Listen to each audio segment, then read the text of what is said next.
Ruthie from FS Securities. We are an education and information firm on the Gold Coast in Queensland, Australia. And every morning I go through what happened overnight on the financial markets and try to forecast what we may likely see this coming day or weeks based on previous historical data. And we use technical and fundamental analysis. And if you want to learn how we do it, all you have to do is join us for the courses that we run for everybody from amateurs to professional traders and investors. Okay, well, we go and see what happened overnight. First of all, we can see that the market yesterday, or I would say overnight, this morning we could see the Dow was down 0.8%, the S&P 500 also around 0.7%, and the Nasdaq, which has been the historical star performer over many months, has seen a decline of 1.3%, wiping out the 1.7% gain yesterday. And you can see that we had nearly 1% drop the day before. You can actually compare all the days. We usually put the 3 previous days to see how the trend is moving. In Europe, the Stoxx 50 index, which comprises most major European markets, was steady. In London, the FTSE 100 index up 0.4%, wiping out the losses from yesterday, the day before, 0.3%.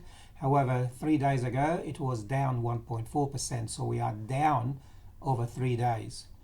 And the DAX steady overnight and still down nearly 2% over 3 days. Okay, the Nikkei down 0.3%, the Shanghai index up 0.9%, again still losses over 3 days in total. And our market, also we have 3 bad consecutive days combined, even though the market was down 0.4% and 0.3% the day up before, but then you can see 70 points down 3 trading days ago. And the market at this stage showing that most likely the market will open down 26 points. But then realize that yesterday in the morning the futures were up and we started up and then we down all the way at the end of the day. So maybe we can actually start down and then during the day we regain some strength.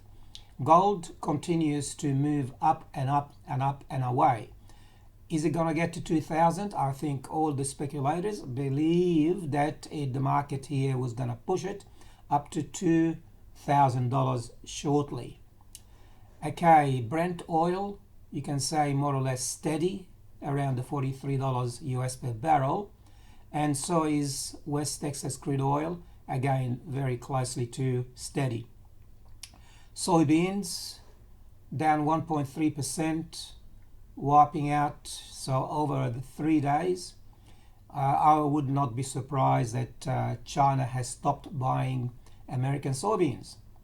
And soybeans is starting to accumulate in the piles, and obviously they need to sell it, so the prices are coming down. The Australian dollar, 71.6, hanging on to the gain that we've seen the last 3 days. And of course that's because the US dollar is starting to weaken. And by the way, for those people who are interested in iron ore, because that affects BHP, Rio and Fortescue, it was up 1% yesterday to 107 US per bushel. And aluminium was up 1.1% and copper was up 0.8%. As you can see the figures here. And Bitcoin continues to go higher, 11,050 US overnight, a gain of $170 US on top of the 990 US dollars gain the day before. So not only gold and silver going up and up and up away, but also Bitcoin. And by the way, Bitcoin today, this morning, can actually be sold or bought at 15,460 Australian dollars, up to 145 Australian dollars gain overnight, and on top of the 1,285 Australian gain the day before. Okay, now we go further to the next chart and we look at the Dow. That's the weekly and that's the daily. And for the first day for a long time, we can see that the parabolic stop and reverse, these are the dots, the red dots have been below the candles for a long time. And I mentioned yesterday in my presentation, I told you that the gap is narrowing. So and I told you that most likely we're going to see that going above the candle, which actually the first bearish signal. However, we need to wait a day or two to see if we're going to have another red dot above the candles. And it's also interesting to see whether the 200-day moving average, this one here, the black strong line, is going to be the support at 26,200, which is about nearly 140 points below where we finished yesterday. That's the weekly, that's the daily. And as far as the weekly, obviously at this moment we see lower high and lower low, so that actually confirmed that maybe the weekly trend is moving upward, moving downward. So we might see few more drops this week. Okay, looking at our market, again, I told you yesterday that I told you that for many weeks, that we've been stuck between the 50% retracement from the highest of 7,211 early in the year down to 4,427 sometimes early in the year around March, and then we retraced all the way back to 38.2 retracement, Fibonacci retracement. We went very quickly above the 50% retracement after 1 week, and we stayed in this area between the 61.8 Fibonacci retracement and the 50% retracement. And my expectation is we're going to remain in this area for quite some time. However, look at the weekly the weekly indicators. The parabolic stop and reverse below the candle, that's bullish. Stochastic above the 80% line, again bullish. And we had very big volume yesterday as well, so that's interesting. The 9-week, that's the orange dotted line, is still hanging just slightly above the 21-week moving average. If that orange line drops below the 21, we might see a reversal. Looking at the daily, this is actually a very bearish candle. It started here at the top of the red box, went all the way up to 6,100 something, and then right through for the remaining part of the day, down, and finished 23 points below the previous close. That is not very healthy, and depends on what happens not at the start of today but at the end of today to see where it's going to finish, and that will tell us more, give us more information about where we most likely see the market going the next few days. Okay, as you can see here, the market closed at 6,020. The high was 6,113. Yeah.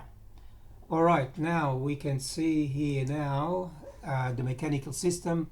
This is the American market, and we actually have it week by week, and they can only change at the end of the week. So we don't touch these forecasts. However, these are the daily, and they change every day.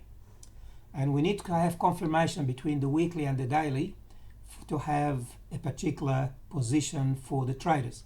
And if you're looking for the investor, we look at the monthly and the weekly. Now we need to have 5 indicators out of 8 confirmed by 5 out of 8 indicators on the slower time frame. Okay, so at the moment, several weeks ago we started to see a sign of weakness, but then the market shot up, maybe because of the vaccine hype, that everything is going well. But then today we can see a reversal. We've gone from at the beginning of the week, we started with that same thing. That's on Saturday, so obviously that was on Monday morning. That's Tuesday morning. After Monday trading, we've started to see some weakness in the American signal. That was Tuesday morning. So what happened on Monday night in America started to show some indication. And last night we've seen further indication that the market is heading south. The Nasdaq, for the first time, we can see a bearish signal for the very aggressive trader. And remember, the market in America was actually lifted up because of the Nasdaq. The Microsoft, the Apple, the Amazon, all these companies pushed the total market up, the Dow. However, we can see now there is a first time we can see a signal that the Nasdaq very bearish for the very aggressive. But remember, the very aggressive can very quickly change because the indicators move very, very fast, a lot faster than the indicators for the investor, which relies on the monthly and the weekly. Monthly indications don't change until the end of the month. Weekly indication don't change until the end of the week.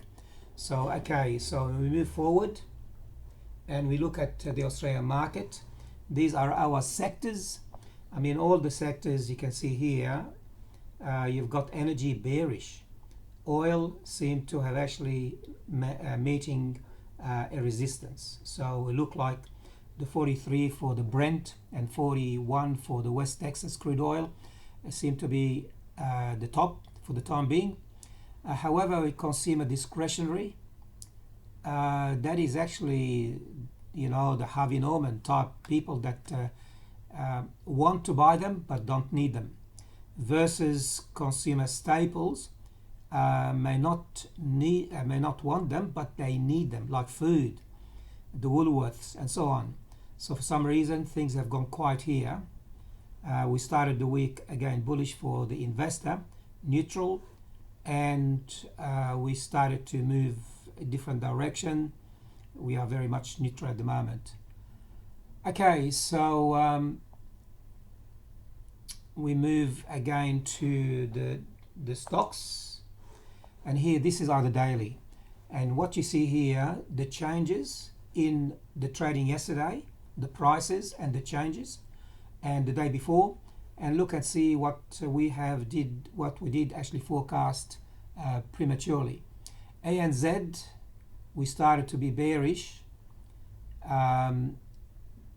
yesterday morning, and this morning we continue that particular position with extra bearishness. BHP, we were actually bullish, and we somehow turned neutral. And BHP yesterday was up 1.7%. That's interesting, eh? Rio continues to be more bullish than BHP. BHP turned neutral, even though it was up 1.7%, and Rio was up 1.2%. So that's interesting. But when you look at Rio, it was steady the day before, up 1.2%. BHP was up 2 days in a row, so that's interesting. I need to actually understand why. Okay, all right. Newcrest Mines has been bullish for a long time, and hopefully you've made some money out of Newcrest Mines.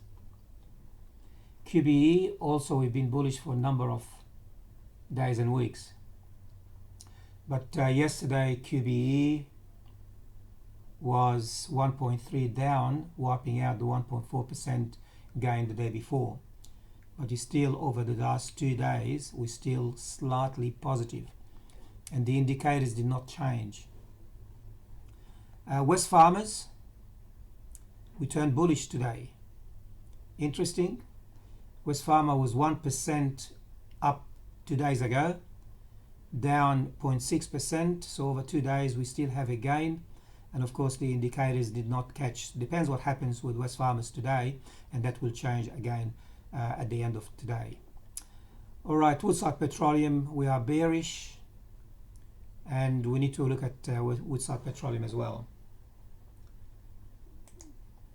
Okay, in terms of volume, yesterday the market was down, even though it started up, and at the end of the day 36.5% of all the stocks that traded were down, 28% were up, and 36% did not move, and the volume was higher. So when the market is down and the volume is higher, and you can see here the volume is the highest for 15 days. It's the highest in 15 days. That worries me, because when the volume is higher and the market is down, that could actually signify a bearish sentiment in the market. And look at the last 5 days. If you put the last 5 days together and count all the advances and declines, we have the declines exceeding the advances, down. Okay, so I need to be aware of that as well. Now, yesterday, these are the companies that well performed, the most active. Credit Corp was up 9%, but that's the first time we see Credit Corp up, even though the market was up. Fortescue Mine was still up 3.2%, and because it's painted yellow, it means it was also up the day before. And you go down here and you can see where are you? Fortescue Mine. Fortescue Mine was up 0.5%, and yesterday, even though the market was down, 3.2%. And we know that BHP and Rio were both up yesterday. BHP was up 1.7% and Rio was up 1.2%, but then Rio was not up the day before. Okay, now Transurban 0.7% up, and Transurban was 1.7% up the day before. 2 days in a row the market shot up for Transurban. So again, all these companies painted in yellow, they are worthwhile looking at and see whether we can trade them on CFD platform or whatever. Okay, announcement today, looking here, CPI quarter on quarter at 11.30, that may affect the market. If CPI, oh, by the way, the expected is minus 2%, so there is no inflation. That's terrible. When there is no inflation, asset value that you have in your pocket under the mattress or in real estate or in shares actually is not giving you happiness. So let's see what happened here. Also, we're going to have another adjusted CPI value at the same time. In America tonight, trade balance, the expectation is it's going to be worse than the previous month. So the pen's $75 billion in deficit. And wholesale inventories, the more negative the better. We don't want to see a lot of inventories in the wholesale departments. We want to get rid of the inventories. Okay, yesterday and previous days, goods orders, that was actually below what was expected. That's negative. That's the core durable versus just durable. If you want some more explanation, I can give you. We're not going to worry too much about the Spanish unemployment figures. 15% unemployment in Spain. In America, the manufacturing index was better than expected. That's only for one state. Consumer confidence, below what was actually expected. You can see it was 98% period before, and we expected 94. We ended up, people have got less confidence. I guess that's what it is. Okay, finally, we look at the volume and we look for stocks. We scan the market in total to see which stocks have actually outperformed the average volume over 50 periods. So that's the 50 weeks. And all these companies have outperformed the volume. Like in here, over 50 weeks, the average volume over 50 weeks is 11.5 million transactions. And last week, Infigen had 40 million. So this is actually a company that we traded, and we got a paper published on our website if you want to have a look at it. Okay, now on the daily side, what happened yesterday? Okay, Rio had 20% increase in volume and was up 6.3%. Rio Tinto, the price was up from $98 to $104. Big jump. Wesfarmers also had increase in price and slight increase in the volume above the average. Oh, sorry, that's the weekly. I want to go to the daily, sorry. That's the daily, sorry. The daily only in the top 50, only Dexus units was down 2.8% with an increase in volume. Nothing in the mid cap for the bull, but for the mid cap bear, Bubs Australia continues to go down and the volume continues to go higher. And Monadelphous, for the first time we appear here, the volume was slightly up, but I want to look at Bubs Australia and see if we can trade on the CFD platform. Okay, finally the disclaimer, everything we said here is only for general advice only. We don't know your financial circumstances. We don't know what risk appetite you've got. So before you trade or you take anything we said into consideration, please consult with us or with your professional advisor. Remember, there is risk in the market and there is no guarantee that things will happen as we expect because of the technical and fundamental analysis. If you have any questions, all you have to do is ask. And by the way, this will be on our website, and this is actually our information. You can write to me at my email, george@fs. FS stands for full service.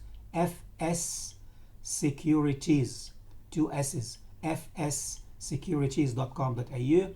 If you're calling me or sending me a text from overseas, it's 61, the country code, 411259526. Overseas people don't need the 0. Local people, text me or call me on my mobile, 0411259526. Okay, well, finally, happy trading and hope you make some money. So it's all about being in the market and be happy and trade well and make some money.